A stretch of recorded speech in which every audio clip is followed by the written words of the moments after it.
Hello everyone, today I wanted to make a quick video about this thing right here. This tool right here is the Teknik CT1 microphone booster. It is a very important piece of gear, and the reason I say this is the advertised benefit of this thing could replace what is otherwise a $150 piece of gear that is a Cloudlifter for essentially $22 or $20. So let's jump right into it. So the thing that I find very interesting about this piece of gear is that when it comes to build quality, it is actually quite impressive. For 20 bucks, I assume that they might have some cuts in maybe the build quality or maybe the quality control or something. And while I can't speak for the quality control, I can tell you that the build quality on this thing has absolutely zero compromise. This thing is made completely out of metal. It is really heavy and it feels really good in the hand. It feels amazing. Really, it does. Now, it advertises 25 decibels of gain that is going to be put through this thing. And while that is not impossible to achieve, the important question is how much noise does it take out / add? That is the main concern. So I'm going to be testing it with an Electro Voice RE20 on a Go XLR, because the Go XLR has a medium quality kind of converter, so it should give you an idea of how the noise performs. Because while the Go XLR has about 70 dB of gain, it introduces a fair amount of noise for things like this and the SM7B and so forth. So let's get into it. So this is what the microphone sounds like, very, very close to my mouth at about 54 decibels of gain on the Go XLR. How much background noise do you hear? Keep in mind my PC is running in the background and the fans are spinning. I'm now going to go quiet so you can hear the preamp noise on its own.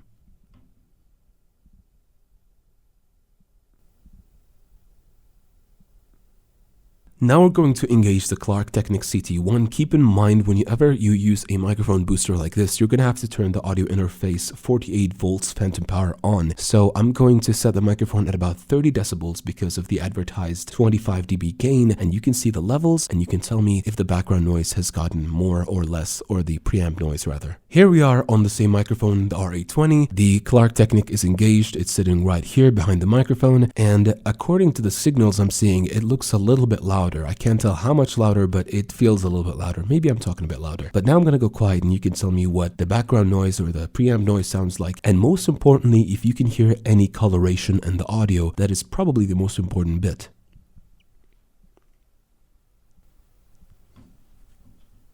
Now I've paused the recording and I went to listen to the samples, and honestly, I don't know what to say. Because on one hand, it is boosting the signal a lot. Like I'm gonna go out and say it goes up to 28 dBs, not even 25. But at the same time, the noise hasn't changed incredibly much. It is a little bit less on this microphone. Keep in mind, different preamps are going to perform differently. But as for me, for my use case, I actually kind of like this. I mean, even if I personally don't need it right now, this is a piece of gear that I would love to have on me at all times. Say I had to sell my interface, or I had to go on something on the road and take something more portable like the Zoom F3 or the Zoom H6. Those preamps are a bit more noisier than the ones you might have at home with a high quality interface. And because it's built really well, I wouldn't be too scared to have it with me.